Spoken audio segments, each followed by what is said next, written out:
So, as I have often said on the program, I am very proud of my hometown. I was born and raised in Doylestown, Pennsylvania, and Doylestown has a very rich history. For example, James Michener, a Doylestown. Margaret Mead, the famed anthropologist, a Doylestown. The inventor of the Monopoly game, I think named Darrow, a Doylestown, and at least according to my mom. And by the way, I know these things from all the years of watching her sell real estate. And if I were in the back seat of the car while she had an appointment, she would be telling this to out of towners seeking to come to Doylestown to relocate. And she would also tell them that the Morton Salt Girl from Doylestown, Pennsylvania. Let me tell you somebody else or some other organization from Doylestown, Pennsylvania. I have a visual aid for this because it came in the mail during the Christmas break. I am holding the 2022 Burpee Seed Catalog and indeed the W. Atlee Burpee Company based in Doylestown, Pennsylvania.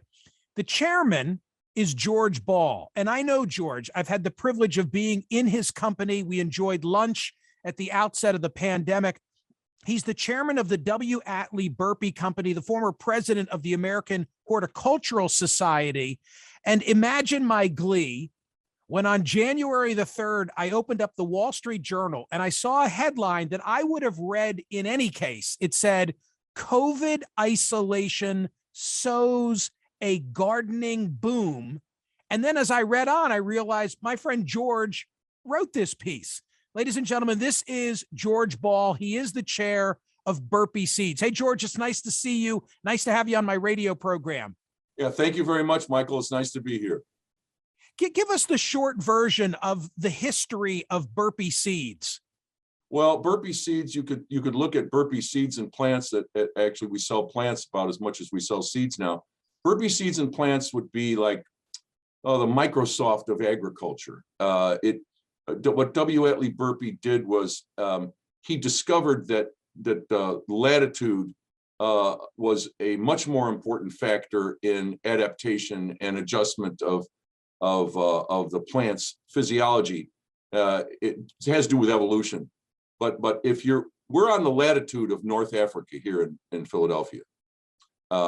And southern Italy, tip of southern Italy and North Africa, and people don't realize that. And all of our, virtually all of our vegetables, except for things like yams and watermelons and okra and eggplant and other such things, they were all bred or derived from Northern Europe, the northern.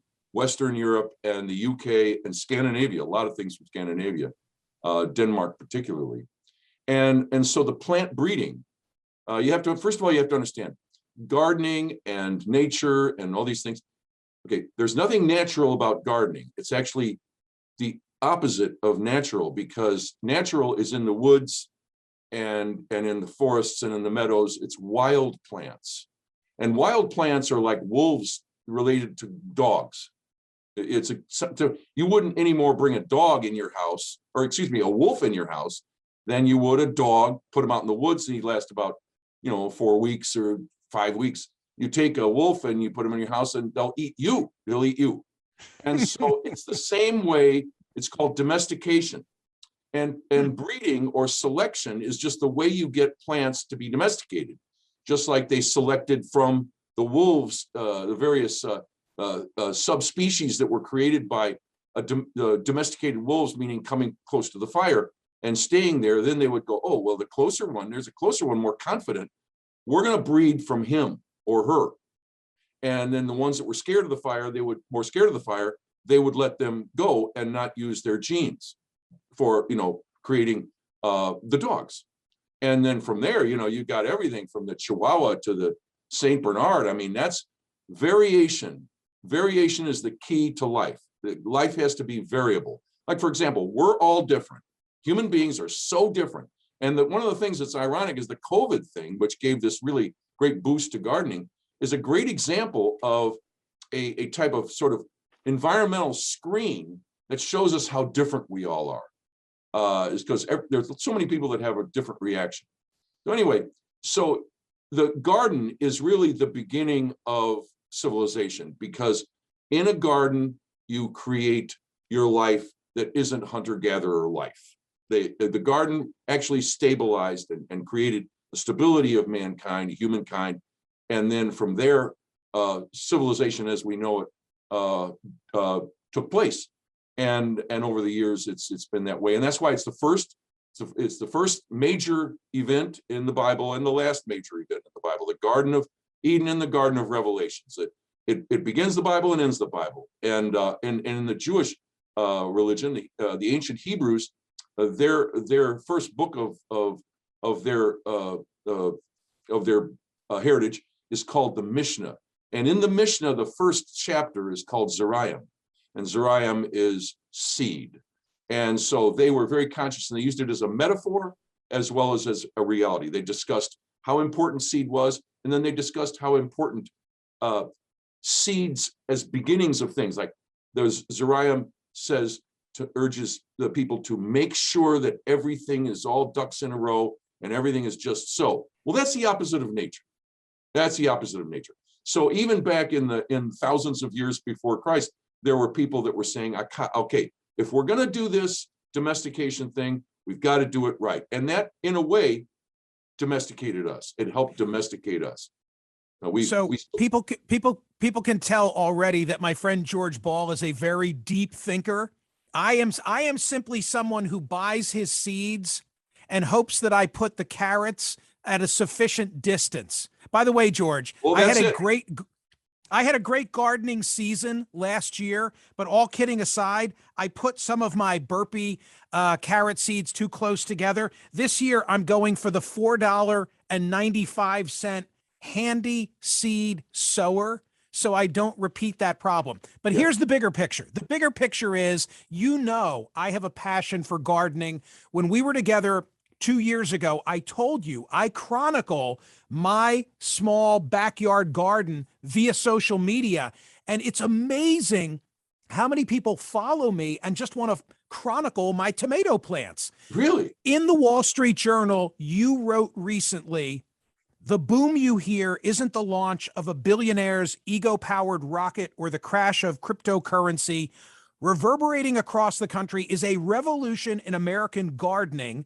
In 2020 seed and plant sales, yours increased more than 60%, a first in the company's 145-year history. So the question for George Ball, the chair of Burpee Seeds, is why are so many in a pandemic gardening? Is it because it's of economic necessity, or are we communing with nature, or some combination of both? Well, that's a really great question. That's the basic part of my piece, is the fact that there's been a structural change, and it was created by the COVID.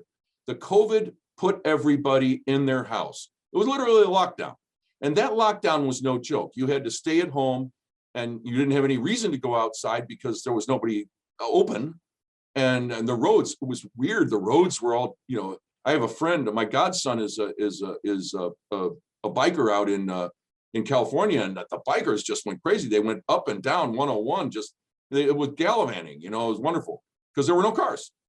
So what was it that you did experience? You experienced sitting in your house and you got stir crazy, as I say in my op-ed, but then you turn your head and there's outside, and it was actually uncanny. It was the first day of spring, just a few days after the lockdown was announced, and the pandemic was announced. Actually, technically speaking, the WHO said it. So people, men and women, young and old, they suddenly discovered their garden. You know how it is. There's a lot of people who don't really know their backyard very well because of two-income family, and they're going to work all the time, and then the children are always being toted around. And so the home is sort of like a place you just use. Well, now you had to live in it, and that included the yard. And there were people, I have people who called me and told me there were people who discovered their backyards. And when you discover your backyard, you suddenly discover plants. And when you discover plants, gardening is just a step away. because gardening is actually one thing. It's growing plants. And let me tell you, there's people who love to sing, and there's people who don't like to sing. There's people who love to garden. And sometimes they don't even know that they love to garden, Michael, but they love to garden. And they get involved, and suddenly they wake up and they realize, wow, I like this. I like plants, like I like dogs, like I like cats, like I like my children, because the family is a garden, very much a garden. It's very garden-esque. So George, something jumped off the page at me because I'm a political guy. Here's what you wrote in the Wall Street Journal. Gardening's appeal crosses political lines. In red and blue states, our seed and plant growth figures are practically identical over the past 2 years, rising 77% in both. Have we in gardening finally found that which unites red and blue America? Yeah, and that's the other part of what I'm saying. That really underscores the whole truth of the thing, is that when people love to garden, and many people have entered the garden world, and that's going to change gardening in this country. We're going to become more like England. We're going to become more like Scandinavia, Holland. Anybody goes to Europe, you see gardens everywhere, and children know all the names of plants. It's just uncanny, and that is going to now happen from now on. I mean, I can say without any question, I've been in the industry like 50 years, and I can say without question that there has been a big change. It's called a structural trend. Quantitative trends go up and down, and sometimes they end. They poof, they disappear. Qualitative trends affect culture, and culture, of course, affects the future. And that's what's happening because people love plants now, and so many new gardeners. We have so many new customers, and our competitors have so many new customers, that the whole thing has gone up. It's a structural trend. It's not going to go back down. That's the key thing. And we're all, just going crazy around here trying to meet the demand. And it's a little bit of a sometimes you're saying it's an embarrassment of riches, you might say, but and you're running around like a chicken with its head cut off. But better that than going down, as you all know, as everyone knows. When I look at the 2022 calendar, I see lots of vegetables, but I see a lot of flowers as well. I wanted to also ask George Ball this question. If we're all growing more and gardening more, is it a vegetable thing, or is it a flower thing, or both? Well, that's a very interesting question. Flowers, I don't want to sound, sexist or anything like that, but flowers are usually bought by the ladies. The ladies love flowers. I mean, there's men who love flowers, and there's plenty of men who love flowers. It's not anything. By the way, just so you know, I have stargazer lilies. I'm a lily guy. I'm a guy, but I love my lilies. Well, there you go. Well, see, everybody finds flowers, just like dogs. Everybody finds flowers that they like. Everybody finds vegetables that they like. And the garden tends to be a signature thing. It tends to express your personality over time. But I would say now that since everything has boomed so much, the biggest boom has been vegetables. But the flowers are still growing. They're just not growing as much as the vegetables. The vegetables are because of the health issue, which, there's these people that have the powdery pills that go in. It's supposed to be your vegetables. That's just the proverbial bedpan bullets. I mean, but in the form of vegetables, you metabolize vegetables through the process of eating the vegetable, and all of the things happen. We evolved for eating plants, not eating pills. And so it's a great thing if you don't have any vegetables at all. But there's nothing like. Then this is the hook. After the first harvest, then we've got them, so to speak, because they taste the homegrown vegetable, and there is nothing like it. Even turnips taste like dreamy compared to store-bought turnips. And just as the proverbial tomato that tastes like a hardball in the store, coming off the vine, nothing like it. Nothing like it. Yeah. And by the way, and to think, all from Doylestown, Pennsylvania. I mean, W. Atlee Burpee, buried in the same cemetery as my father. And I saw the Burpee gravesite. It's like a family gravesite. It's unbelievable. It's Yeah. really remarkable. Yeah, he was the lead guy to adapt European vegetables to the American latitude, the American weather system. Remember, Europe is like this. It's all even. Your variations in temperature and variations in humidity is very, very like this. Whereas in the United States, it's like this. Goes up and down and up and down and up and down and up and down. And Mr. Burpee said, wow, that's why the immigrants' farms are not doing as well as they would have liked. They were surprised. The immigrants came over from Europe and they were surprised. Well, our vegetables aren't doing well. So Mr. Burpee went over to Europe and found things that actually weren't doing well in Europe. And then he'd bring them back and he found, lo and behold, they do well. That was a major flip. That's why I call him the Bill Gates of gardening. He really made a breakthrough. So George, it's great to see you. Great to host you. I hope I see you soon. I shall be sending in my my envelope forthwith and getting ready to plant for the spring. So thank you. Well, thank you. And we didn't mean for that thing to look like little Elmo or something, the little head of the tomato on the cover. It's very amusing. Everybody around here, it looks like an Elmo or something, or one of those Bert and Ernie things. Hey, Michael, it's great to see you. Great to see you as ever, and I missed seeing you.